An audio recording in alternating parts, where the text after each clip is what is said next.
Hey folks, how are we doing today? Hopefully I am live. Oh, my makeup's got a bit blur, it's splodgy there. All right, so hopefully I am live, but just to check that I am, would you somebody do me a favor and just write me a little comment in the little box to the right-hand side of the page or the left-hand side of the page, not sure which, just to let me know that you can actually hear me and that everything is cool. That would be super helpful. If you wouldn't mind, somebody say something. Hey, Gigi, how's it going, Gigi? It's a lovely sunny day where I am, Gigi. That type of stuff will do, but it would be helpful to know that it's working. Okay, Dennis.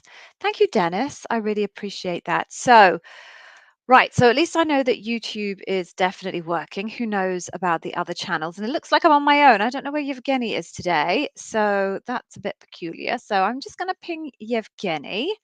And whilst I do, make some tea or coffee or whatever it is that you're going to have in your destination, because we're going to have to wait a couple of minutes. I'm sure if you've been here before, you know it takes people a little bit of time to rock up. So, we've got LinkedIn is working as well. That's very exciting. LinkedIn seems to me to be very rarely working. So that's cool. We've got some people here from LinkedIn. So let me just check if you have Jenny. Who's you have Jenny? I've just created a whole new business partner. So hang on, let me just check if you have Jenny is coming. And we'll just give it a minute and see if any other folks show up. I think is it like a long weekend over in the US? Is it like Memorial Day or something there? Because we have a, okay. Um, we have a long weekend here in the UK, and I got a feeling it's Memorial Day in the US. Is it? Someone going to tell me? Dennis, are you in the US? Rinat, are you in the US? Shreya, are you in the US? Is anyone in the US? Has everyone fled the US for the Memorial Day? Who knows? Okay. Oh, it is Memorial Day. Okay, cool. So it's very difficult. I've got to keep up with the US bank holidays as well as the UK ones, as well as sometimes France, Spain, and Germany, although no one can keep up with the German ones. They have so many of them. It's insane. All right, so it might just be a very small group of us today, seeing as it's Memorial Day. So what I'm going to do is I am just going to get going now, and I'll give you a bit of an intro into what we do and why we do it. And then if you have questions, you can just bang and ask them. And then, sure, if there's not enough people to keep the whole thing going, I will go back to what I was doing and you can go back to what you were doing. So I am Gigi, as I'm sure you know, and I am a co-founder here at Day One Careers. At Day One Careers, we aim to provide as much useful information as we can to candidates interviewing in the Amazon interview process, both through our free channel here on YouTube, and we've got a whole kind of fabulous blog thing going on our website. And we also offer personal coaching to candidates and also some amazing courses that, trust me, you will not find a course as good as this anywhere else, but that's by the by. Okay, so how this all got started, I was a hiring manager and bar raiser at Amazon. I did hundreds of interviews for candidates, and through the course of those interviews, I started to spot candidates doing some things that I just kind of thought were a little bit strange. And when it happened a few times, I started to ask candidates why it was that they did this thing. And they then pointed me to a couple of channels on YouTube, which was a number of years ago now. I got curious, looked at some of the content that was on YouTube about Amazon interview, and it was a pile of nonsense. It was shocking, actually. So I just decided to start a YouTube channel because I really just hated the idea of there being bad advice out there. This was whilst I was still working at Amazon. When my time came to a close at Amazon, I thought I might see if I could continue doing this work, and started up my own little business, which was the Amazon Interview Wiz Academy. At some point after that, I kind of crossed paths with Yevgeny, who had also been an ex-Amazonian hiring manager, and he was doing something similar to me, and we decided we would be best to join forces. So we joined forces, and together we created this Day One Careers thing that we've been doing ever since.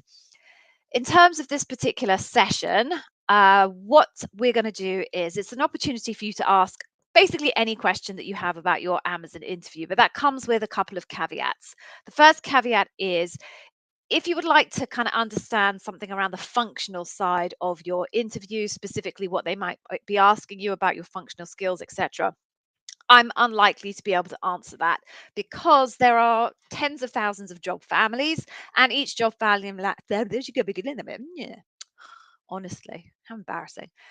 Each job family is going to be asking different things about their functional requirements for their job family, and I am only one person. I cannot know all that detail about tens of thousands of job families. So, in that regard, if you have that type of a question, I'm unlikely to be able to answer it. I apologize about that. Um, Equally, if you just kind of want some general guidance about how to approach your Amazon interview, rather than asking me, "Can you give me some general guidance?" which, quite frankly, I could make an entire YouTube channel about. Oops, I did. I'm going to end up pointing you back towards the YouTube channel because I can't just give general guidance. There always has to be a specific question behind it. So, with those two caveats in mind, what I'm now going to do is ask you, just bang your questions down on the right hand side on YouTube. If you are Jose and Shreya, if you are on LinkedIn, you can just ask your question in the comments section underneath the stream on LinkedIn, and it will then come through to here. If any of you are on Yevgeny's X profile, which I don't have access to, I apologize. I'm not going to be able to pick up any questions there. Usually he just reads them and then shares them. So if you are on X, I apologize. I'm not going to be able to get access. So you might want to pop onto YouTube. All right, so why don't we just get going? As I said, there's only a few of us here, so I'm not sure how long we're going to be able to run this for, but we'll see. I will do my best and just ask your questions. So, whilst you are thinking about your questions, I'm just going to say hi to everybody because, hey, as my granny used to say, God rest her soul, it's nice to be nice. So, I do try. So, hey, Dennis, really appreciate you. Renat, hello. Welcome, welcome. We've got Shreya and Jose, which is also very cool. Oh, M's not her. Interesting. Coming from Morocco. Ooh, very cool. In Morocco. I've never been to Morocco. I would so love to go to Morocco. All right. So, welcome, welcome. I'm just going to start with Renat's question. And then, folks, please, if you have questions, just ask them. Or, if there are no questions, there's no session. So, let's just get that going. Okay. So, Renat, your question: what if I have a story about a pretty complex project I worked on and solved a lot of technical challenges, but in the end I failed to deliver the result? Is it worth mentioning in an interview? Um, well, I guess that is going to depend on the actual nature of the question. So, if you were asked a question that is kind of related to things not working out your way, so maybe tell me about a time where you made a bad business decision. What was the bad business decision and what did you do about it? That is the type of question where you can definitely focus on a question where perhaps the outcome isn't positive. And everything else, it's kind of not ideal to talk about a project that failed in the end, but if the failure has nothing to do with where you had your success, so maybe you solved a whole bunch of technical challenges, but in the end you failed to deliver because your budget got sliced in half and it was impossible to deliver under those constraints, then potentially you can use it. So I'm afraid this isn't a definitive yes, no answer, Renat. It kind of depends on the context of the question. Um, if you want to focus on a complex project where you solved lots of technical challenges, usually I would say deliver results. But if there's no result at the end that you delivered, that becomes quite tricky. You could potentially use it for dive deep, where you actually dug into multiple layers to root cause the nature of these problems. And if you failed to deliver the result at the end because of reasons that had nothing to do whatsoever with your dive deep analysis and your identification of the issues, you can use it. But ultimately, I guess Amazon is looking for people who deliver impact, who move the dial for their organizations. So I would always suggest that you prioritize stories where there is a clear, measurable impact that you can share with your interviewer, and then use this potentially as one of your backup stories, just in case some primary stories don't actually meet the question that you're asked. So I hope that helps in some way.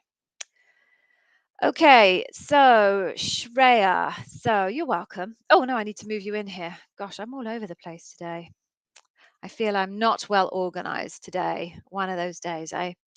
All right, so your question is how to create a resume which gets selected. Okay, you've applied for lots of jobs at Amazon, but your resume never gets shortlisted. Any tips? Thanks. Okay, so obviously it's quite hard to give you specific feedback because I've never seen your resume and I don't know what role you're applying for, but it kind of essentially boils down to two things.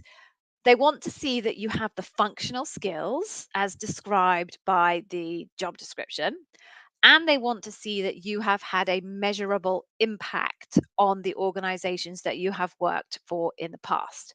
So when you are creating your resume, those are the two things that you primarily really want to be thinking about, making sure that the skills that are in your resume reflect the skills that they're looking for, and that you can very clearly provide evidence of impact. So delivering improvements in metric from X to Y, or improving efficiency from X to Y. But they really want to see that you are able to move the dial for the organizations that you've worked for in the past. And I feel that that's probably one of the biggest areas of issues that I saw from a resume point of view when I was working at Amazon, is that people weren't necessarily sharing exactly what they have achieved from an impact point of view. You'd get lists and lists of skills and responsibilities and all those types of things, but very little in the way of evidence that demonstrates that you've actually made a difference. So I hope that helps. Those are probably the two key mistakes, I guess, that candidates tend to make when submitting resumes at Amazon. Okay, moving on to Jose. Oh, it was a very distinguished looking picture there. Makes me feel rather underdressed rather than undressed. Okay, so Jose, you have a second phase interview next week, the one that is with 5 different people. Okay, so that's final phase, that's the loop. What would it be the best approach? Okay, I'm applying for an EHS manager position in the US. I don't know what an EHS manager position is. What are the things that they are going to validate which can give me a differentiator to others? Okay. All right. So first thing, Jose, is you're not looking to create a differentiator to others. You're not being compared to other candidates in the pipeline. You're being compared to a standard that they have defined, the standard being the functional expectations of the role and the leadership principle behaviors. Specifically, what they're looking for in those two areas, I cannot say because I don't know what an EHS manager specifically is. There are hundreds of thousands of different job titles in Amazon. I don't know what they all are. Um, but essentially, your job description should tell you a lot about what they're looking for. So, my suggestion to you, Jose, is to go through the job description line by line by line by line by line, word by word by word by word, and pick out both what appear to be the key functional skills that they're looking for and the key leadership principles that they are looking for. So, leadership principles, sometimes job descriptions literally say them. We're looking for people who have great ownership. We want people who will deliver results. And sometimes it's a bit more subtle and you have to read between the lines in terms of the language. But if you go through your job description, you should get a really good sense of what they are going to be prioritizing when they are assessing you against their standard. If you can do that, then those are the areas that you really want to focus on when you develop your stories, making sure that you have stories that both cover the functional things that you've uncovered and also the leadership principles that you've uncovered. So you're kind of looking at kind of a two-dimensional matrix to make sure that you've got them all covered off. The other thing I would suggest you do is speak to the recruiter and ask your recruiter if they can give you any tips on what the priority leadership principles are for the role. That's certainly helpful because if they can give you tips on either what you're going to be questioned on or the most important leadership principles for the role, then at least you can narrow down your preparation from 16 leadership principles, maybe down to about 10. I assume you'll probably have a loop of 5 people. Oh, you did say 5 people. There you go. Yeah, so you'll probably have 10 leadership principles. So you want to aim to be able to reduce that 16 down to 10. Okay, I hope that helps as best I can there, Jose. So I'm just going to pop you back in. Hey, Kanushal, I'm going to go. Apologies if I mispronounce your name. Okay, I hope I'm having a good summer. It's been a bit weird here in London, to be honest with you. We've had a couple of days which have been glorious sunshine, and then other days where it's been like monsoon season here. It's been very peculiar. And my son's doing his some major major exams. We call them GCSEs. I don't know what the equivalent around the world would be. So I've been doing lots of preparation with him. So I figure I could probably retake my GCSE physics, chemistry, biology. Couldn't do maths, English, geography. I think I could do it all again now. Maybe do better this time round. All right, so you're more than welcome. If you may ask, how many stories would I suggest for an L5 operations manager based on the leadership principles? Thank you. Okay, so again, I can't be certain exactly what leadership principles they're going to be focused on for an operations manager. I've done plenty of debriefs on them. I've done plenty of job description reviews on them, but every hiring manager is slightly different in terms of the leadership principles that they really care about. So I'm going to take this back in terms of your question, and I'm going to answer it in a slightly more generic fashion, where the question is, how many stories would I suggest that you prepare for? So at a minimum, we would suggest that you have 2 stories per leadership principle. You're going to want to have stories that have enough different elements of that leadership principle in it so that if you are asked a very specific question, you're still able to somewhat reshape that story into so that you're specifically answering the question that you're asked. Generally, for an operations manager, I would suggest you could probably lose success and scale bring broad responsibility, strive to be Earth's best employer, and frugality out of the 16, probably reduce yourself down to 13. Maybe learn and be curious, you might be able to drop out as well. But as a minimum, I would say you want to have 2 stories per leadership principle. In an ideal world, every single one of those stories would be completely different from each other. And so if I just said 13 leadership principles, okay, so you've got 26 completely unique stories that don't overlap in any way, shape, or form in an ideal world.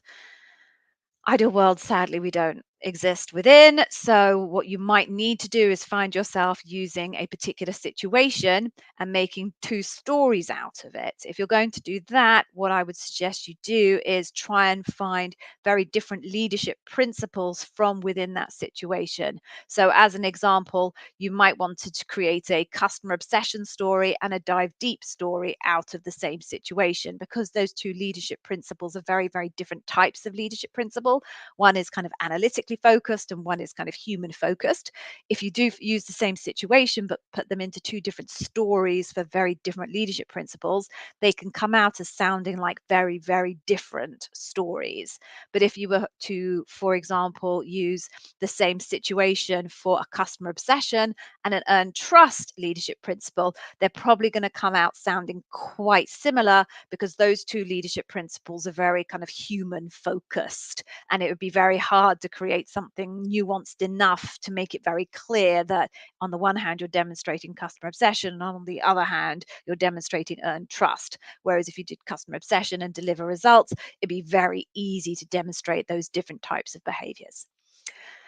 So I hope that answers your question, and I'm going to pop you back into the panel here on the right. Okay, Camille. That's a lovely photo as well. Everyone always looks so good in their profile pictures. I look dreadful. I must do something about my profile picture, particularly on LinkedIn. It's a pretty shocking one. How long should I spend on answering a behavioral question in format? Is 2 minutes of non-stop talking too long? No way, Camille. 2 minutes is nowhere near long enough. All right, so Camille, you're going to hear lots of different conflicting advice about this. You're all going to hear lots of very conflicting advice about this. For complete transparency, Amazon will tell you your story should be 4 minutes or less. Now, they say 4 minutes or less because their assumption is that for the rest of the time, your interviewer will be asking you lots and lots of follow up questions. From our perspective, that is a bit naive to assume that's the case. There are some interviewers that are really good and will ask you loads and loads of follow up questions. There are other interviewers that won't ask you any. Now, the risk is if you get an interviewer who doesn't ask you any, you really will not have had the chance to share all of the evidence that you need to share around how you behaved in a particular situation. An Amazon interview is all about gathering data on how you behaved. You have to show specifically how you demonstrated customer obsession. Were you listening to their feedback? Were you asking their feedback? Were you going above and beyond and doing things that they would not expect you to do? Were you, I don't know, were you making sure that you really, really understood your customer and your customer needs? How were you making sure that you really understood your customer and their needs? That you have zero chance of demonstrating any of that evidence of how you did something if you're only talking for 2 to 4 minutes. It's just not going to happen. So what we suggest to people is that the length of your story is actually much more determined by the complexity of the story and therefore the level at which you operate at. If you're a very senior leader in an organization, the complexity of the situations that you find yourself in and having to work through are going to be much higher than if you're in an entry level position. So, in order to demonstrate how you did something as someone who's very senior, you're going to have to cover a lot more ground than if you're demonstrating how you did something as a very junior person. So, our advice is broadly speaking, if you're kind of relatively junior, level 4, level 5, 4 or 5 minutes is probably going to be sufficient to cover off how you did something, given the context of your story is going to be relatively simple. If you are an L6 level applicant, you're probably going to run or want to run somewhere around 5 to 6 minutes, something like that, to be able to demonstrate the complexity of your story and get to the detail of how you did something. If you're an L7, now we're looking somewhere around 7, 8 type minutes long of your story to be able to demonstrate the complexity of what you did as an L7 and justify being an L7 and demonstrating the how you did something. You kind of need to think about the math on this as well, people. So if you're going to be sitting in a 1 hour interview, and let's say 5 minutes of that interview is going to be hellos and 5 minutes is going to be goodbyes, you've then got 50 minutes to fill in terms of sharing your stories. If you only spend 2 minutes talking about your particular story, you're going to end up going through, oh no, how many stories is it now? Like, you'll need 25 stories. You'll need 25 stories for every single interview if you're only going to spend 2 minutes. That's impossible. There's no way you'd be able to answer 25 stories because, like, what happens if you get to loop? You're then going to have 100 stories. Not going to happen. Okay, so let's assume that your interviewer is a good interviewer and asks you follow-up questions, and maybe they manage to ask you follow-up questions for another 2 minutes and you're down to a 4 minute story. Well, okay, you're still looking at like 12, 13 stories per interview. So when you start to look at the math, you start to realize, okay, in order for it to make sense for the number of stories that I'm going to be able to reasonably come up with and share at an interview, I'm probably going to need to be sharing, having an interaction for somewhere between 8 to 10 minutes, right? Think about it like that and then say to yourself, so do I want to just speak for 2 minutes and hope that the interviewer is then going to fill the remaining 6 to 8 minutes? Or am I going to take control of the situation and make sure that I am getting all of the evidence that I really want to get on the table rather than relying on someone else to do all the work and trust them to ask me the right questions? So it's a long way of saying 2 minutes is way too short. 4 minutes is what Amazon says, but we think that's a little bit naive because they're assuming that their interviewers are going to then work really hard with loads of follow-up questions, which I can guarantee you a lot of them don't. And therefore, you need to take ownership of the situation. The length of your story is really going to be much more determined by the complexity of the story, which is going to be much more connected to your seniority than anything else. It is, of course, in your interest to have a good, solid, detailed story that takes a decent chunk of time, because then essentially you're going to end up having to answer less questions in the actual interview itself, and therefore are less likely to run out of answers and have to find yourself repeating answers over and over. So I hope that makes sense, Camille. I'm going to pop, oh, I did already pop you back. So I hope that makes sense. Okay, M Not Her has a two-parter. So let's just pull this one up. Oh, you are very welcome. You're right. I think we're up to something along the lines. I think it says 130, but I'm sure I've done more than that. So I reckon I've probably done more like 150, 160 of these sessions over the years. So yes, it's a long-standing relationship I have with you all. All right. So you wanted to ask if the interviewer may ask other questions outside of LP, something like, "What do you know about Amazon?" or "What are your weaknesses and strengths?" and this during the final phase of the interview process. Okay, yeah, all right. So there's a difference between what people are supposed to do and what people actually do. So the Amazon interview is essentially meant to cover off two things and two things only. The first is, do you have the functional skills to do the role? Right? Because they need to know, can you do the job?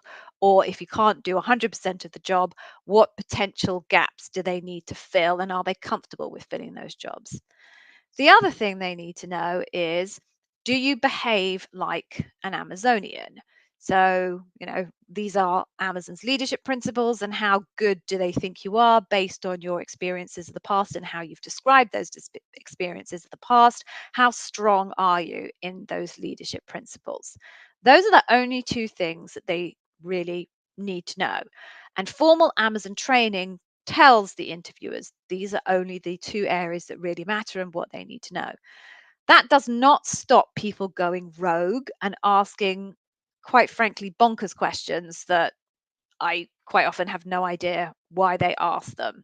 So it is entirely possible for people to ask you questions like, "What do you know about Amazon? What do you think your strengths and weaknesses are?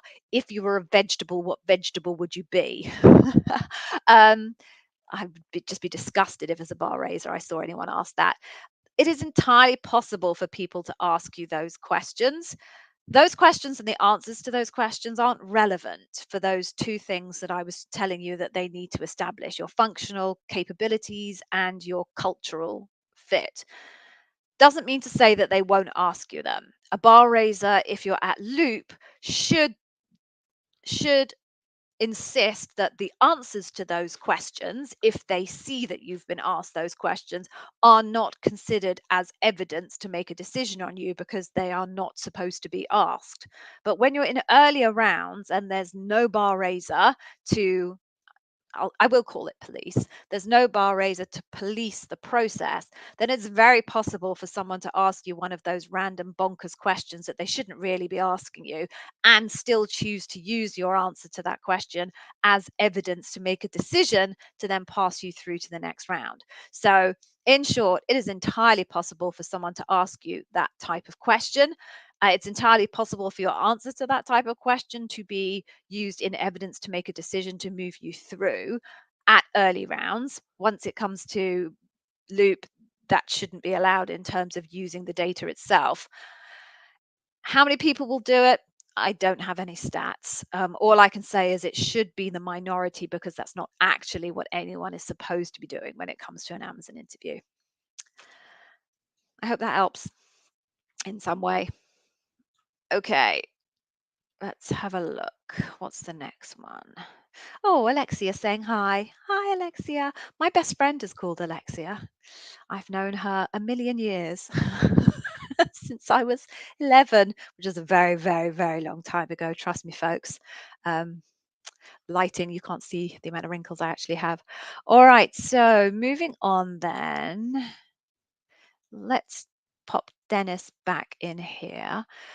Okay, so you have a Loop interview coming up next week for an L5 non-tech manager role in the real estate department. Okay, so Do you mean facilities or do you mean purchasing and managing real estate? Anyway, I don't suppose it matters. Given the rather low level of this role, is it likely that they won't ask all 16 LPs? Yes, it's very likely, Dennis, that you won't get through all 16. Um, with most people, I'll tell you, you can probably ignore success and scale, bring forward responsibility, strive to be Earth's best employer, because although they're new leadership principles, they don't seem to have ever really embedded properly in Amazonian. So I very, very rarely hear anybody being asked any of those questions.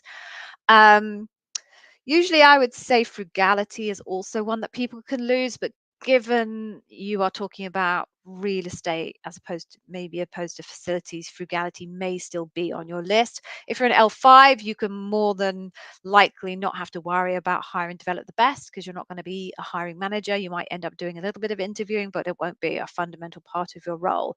So I would definitely say those three, success and scale, strive to be earthed, and hire and develop the best, are ones that you could probably lose.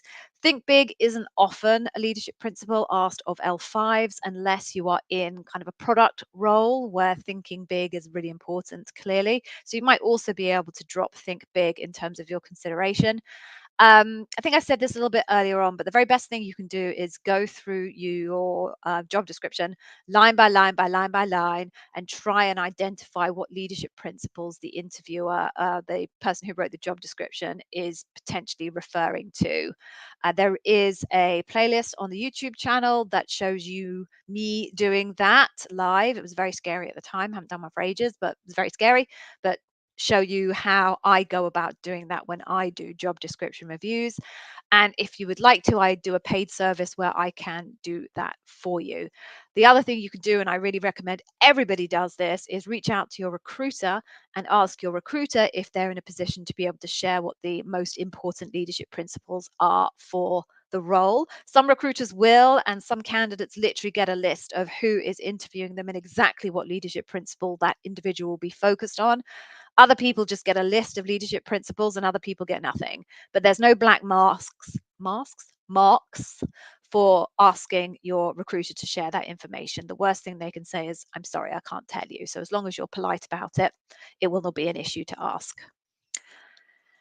I hope that helps. Okay, let us just, oh, okay. So Diala is preparing for a data center technician role interview. Okay, well, fingers crossed for you. Good luck. Work hard. Okay, let's go back to Dennis. I heard that LPs are divided among the interviewers so that not the same LP is asked again. Yes, this is true. Is that true, or do they sometimes ask about the same LP but different questions? No, Dennis, everyone is assigned unique leadership principles. It would be super inefficient for multiple people to ask you about the same leadership principle. Just would be, it doesn't make a lot of sense. So everyone is supposed to be assigned a unique leadership principle. In most cases, everyone is assigned 2 leadership principles each, which may mean that they could end up asking you like multiple questions on both leadership principles. They could end up asking you multiple questions on one leadership principle and only one question on another leadership principle, particularly if they're also going to be doing functional questions, etc., etc.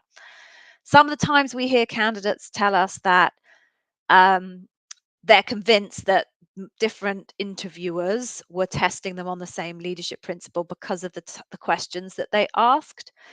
More often than not, actually, what's happened in that situation is that those 2 different interviewers have picked questions from different leadership principle groupings that happen to sound a little bit the same, but because the a candidate isn't an expert in the exact nuances of the questions and how questions are shaped, to them they sound like the same question.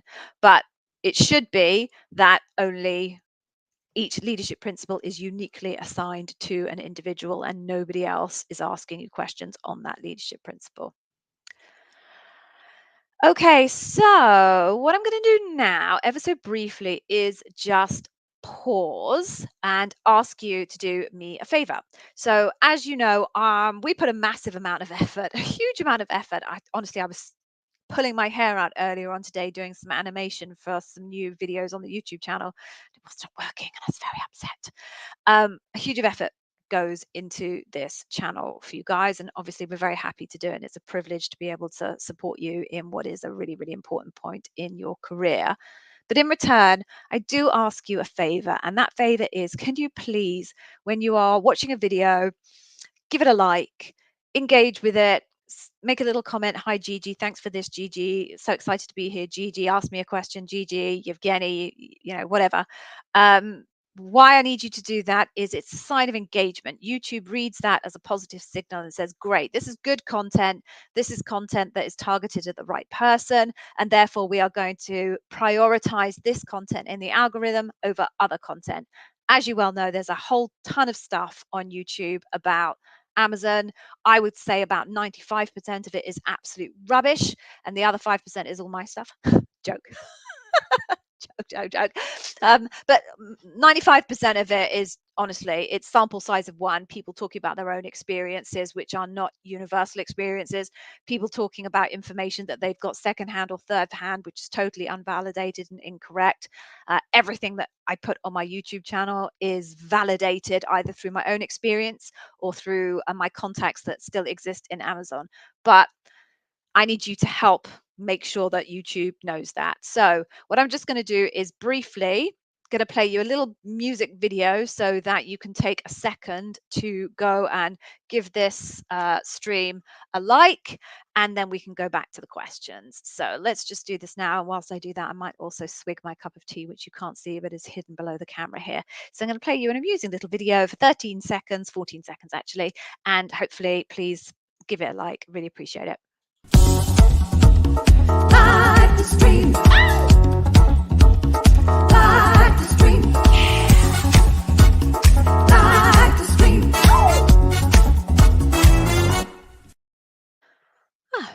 You would never know that I've just chugged down a whole, well, half a mug of coffee. That's not even coffee, it's tea. Right.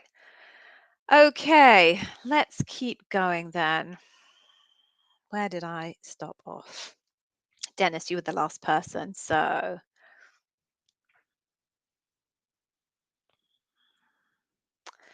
okay. So Jose, okay.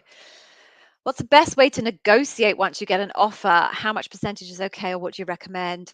It's not really about percentages. There is no fixed percentage that makes any sense. It's much more about what the distance is between what you really want to make and what they're offering you. And it's a negotiation, right? No single negotiation is the same. My strongest recommendation when it comes to negotiation is, first of all, have had a conversation early on in the process. You There'll be plenty of people out there that tell you, oh, don't share the type of what you're looking for in terms of compensation until the very last minute when you've got an offer, because then they're much more desperate for you, blah blah blah. The truth is, Amazon has fixed bands. The truth is also that the person you're going to be talking to, which is the recruiter, is not a decision maker in the actual process of negotiation. They have no power in it whatsoever. They have to effectively go and have a chat with another group of people who are in compensation and benefits. Even the hiring manager has very little influence over what salary they eventually offer you. So really what you have to establish is, are they going to be able to pay you broadly what it is you want to be paid? So our advice at Day One Careers is establish that earlier on. Make sure that the range of compensation available for this role in your area is a range that you can live with. Okay, once you're clear on that, either they tell you or you tell them, and everyone's like, yes, okay, this is within reasonable boundaries for the role that we are hiring for. The next thing I would say to you is just have a number in your head of the number that you really want that would make you happy, and then have a number in your head of, if the number is anything less than this, I am going to completely walk away. And then it's just a case of, when you get that number back from them, you see the difference between where you really want to be versus your walking away number, and push for the most that you can get. The other advice would be, I suppose, when you are negotiating, the best place to negotiate on is RSUs. They are far more flexible on RSUs than they are on anything else. The next one in hierarchy would be bonus. Most people will get a 2-year sign-on bonus as part of their package. And then the last one is base. Amazon doesn't like to negotiate base, really. So that's it. Those are my kind of out of context, completely broad bits of advice over compensation negotiation. All right. So, analytics PD. I interviewed recently for a senior manager, got rejection mail post loop after follow up. Interview went great. With rejection mail, HR asked for a follow up meeting and booked a half an hour slot. What could it be? It's interesting because your recruiter can't really share any specific feedback with you. It's against company policy to give you detailed feedback about why you got rejected. But the fact that they've decided to already send you a rejection email but still give you another half an hour's chat is, I think, quite generous from your recruiter.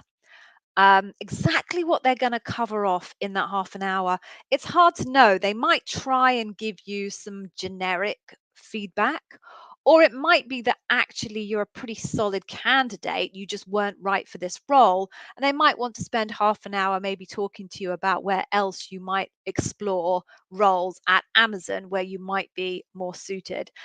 It's possible that it could be many different things in that 30-minute conversation. What it's not going to be is a change of mind. They're obviously not going to be saying, actually, we've changed our mind. We're going to offer you a role.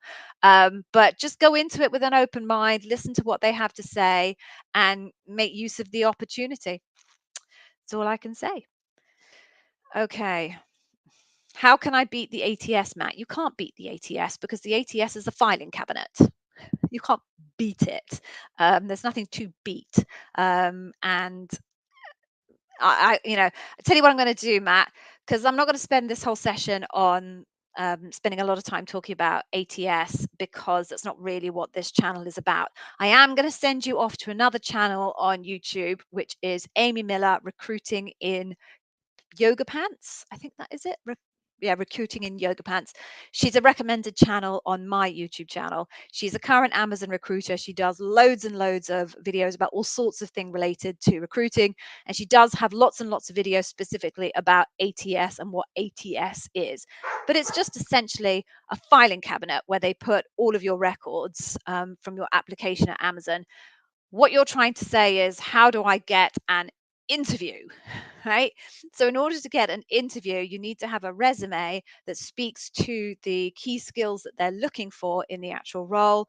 And your resume needs to reflect key accomplishments that you have managed to achieve that are measurable and specific. And I think I mentioned this a little bit earlier on in the session.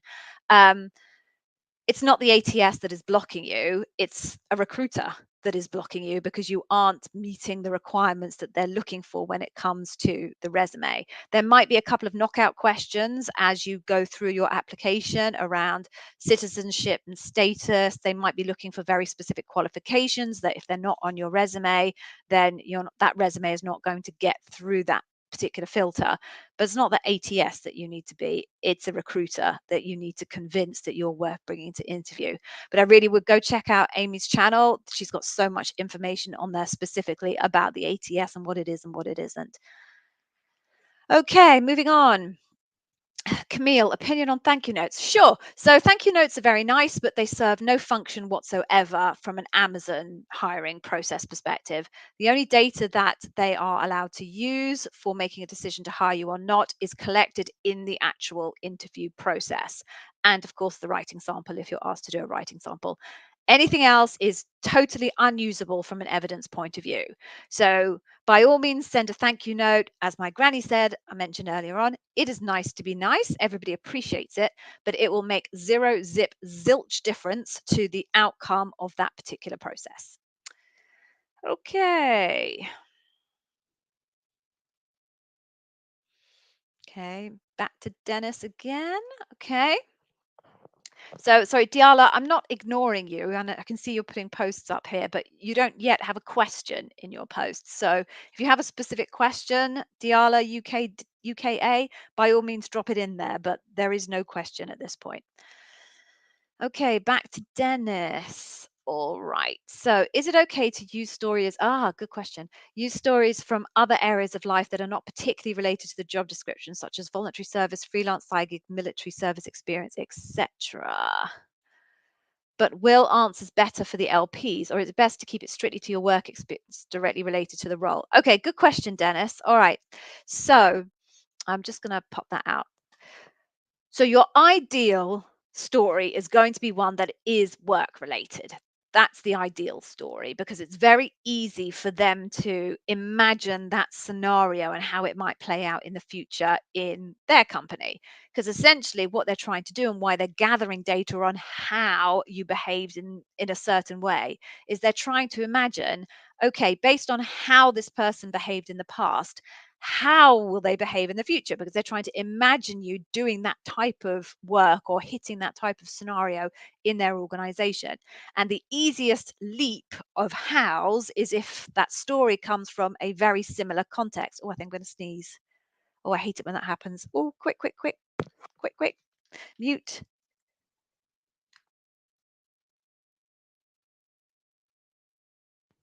There we go. I did in fact sneeze. That's the easiest way to imagine something if it's come from a very similar context. However, that isn't to say that you can't use any other type of context for a story. So if you've done things where the context is kind of maybe operationally similar, so you might have volunteered, but that volunteering is in an office, or that volunteering is running an event, or that volunteering is doing some social media work for another organization. That's still very similar contextual type of situations you might find yourself in a professional environment. Same for military, right? Amazon has a massive military pathways program where they interview people all the time for leadership principles, and they have to use the context of their military experiences. But again, you're working with people, you're interacting, you've got problems to solve, blah, blah, blah. So those are fine as well.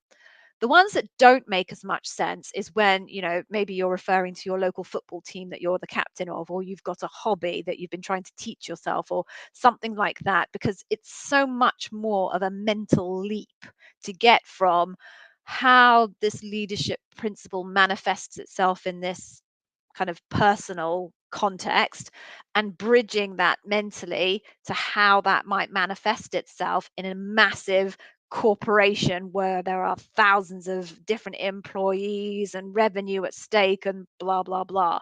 So I'm not going to say you must not use scenarios that are not completely work focused, but I will say if you want to use scenarios that are not specifically from your paid job, you do need to focus on things that are similar contextually. So side hustles are fine, military experience is fine, volunteering, where volunteering, not kind of how you handed out soup in a soup kitchen, but I won't say office based, but kind of commercial type volunteering, those are all fine.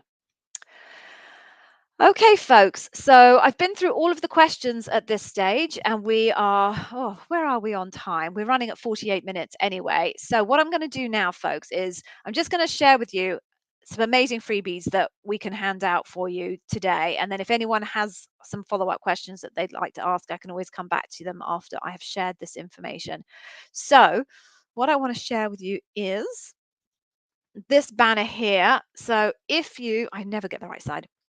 If you go to this URL here, I can't even get my hands aligned, okay? There you can get some amazing free stuff for that will seriously help you in terms of being successful in your Amazon interview. So the first thing that we are offering you there is a amazing kind of mini free course all about customer obsession. And what it does is it helps you understand how to identify the best situations from your career history that reflect the Amazon customer obsession leadership principle. It will also share with you really what the interviewer is looking for in your customer obsession answer. And it will give you like a little mock interview, me interviewing me. So you can see how the whole thing comes together in an interview. That's going to be really helpful. Almost all of you, if you make it all the way through Loop, will at some point be asked about customer obsession. It's just a little bit of sample of the way we teach the leadership principles and how to understand the leadership principles and how to create narratives and compelling narratives about how you demonstrate leadership principles in our other courses. So that's a little free sample for you. You can also get at that link what we call the Amazon Interview Tool Pack. That's essentially a list of we call them plausible Amazon interview questions. They are not the exact Amazon interview questions because that would be a breach of our contracts to share that with you. But based on our knowledge and experience of what Amazon is looking for in particular leadership principles, we have come up with our own set of questions.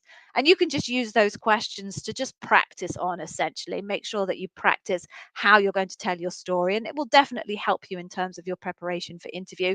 But obviously, you cannot expect those exact questions to come up in interview because they won't. And then the other thing that you get as part of all this, and it's like, oh, Gigi, more and more free stuff. You are spoiling us. I know I am, but there we go. The other thing it does, it gives you access to our free community. So you can come onto our free community where there are well over 1,000 other members, I think, at this stage. And you can see if you can find another Amazon candidate who is interviewing and buddy up and do little mock interviews together. You can ask questions. We have a fabulously trained bot. I won't call it a bot, really, should I? What is it? A chat thing, a GPT thing that we have trained based on actually this YouTube channel. And you can ask it questions, and the tool will give you the answers back. And that potentially saves you spending hours trawling through my glamorous videos on YouTube. So that's also super helpful.